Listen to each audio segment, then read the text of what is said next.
Of the Health Subcommittee of Energy and Commerce, Mr. Pallone from New Jersey, 2 minutes. Gentleman's ring has for 2 minutes. Thank you, and thank you, Mr. Waxman. You know, I'm listening to the debate on the other side of the aisle, and I just can't believe what I hear. We passed, the House Democrats, the majority, passed a comprehensive permanent fix to the SGR, and we only had one Republican vote on the other side. I heard the gentleman from California say that it's not someone else's problem.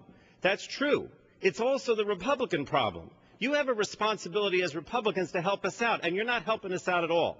When this jobs bill that included the SGR, and that was a 2-year fix, passed a couple weeks ago here in the House, we had just a handful of Republican votes. And that's what it's been all along. Republicans not willing to do anything for any kind of permanent fix to this SGR for the physician's reimbursement rate, or not voting for 2 years. Now we're down to 6 months because that's all we have left.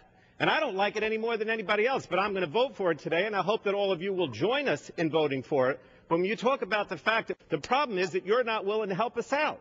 Now, I heard the gentleman from Tennessee, his physician, say, well, it's got to be paid for. Well, where are the cuts that he's proposing to pay for it? In other social programs and other jobs?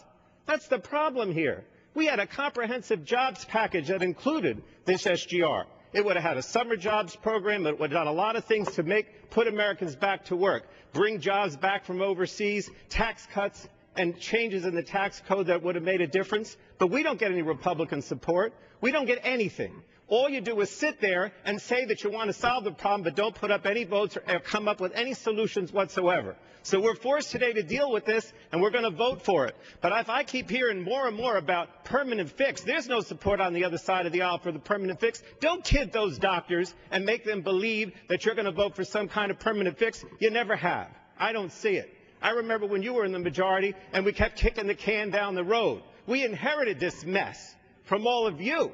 So don't sit here and talk about what you're going to do to make a difference. You're not helping at all. You're not solving the problem. You're part of the problem, not part of the solution. I yield.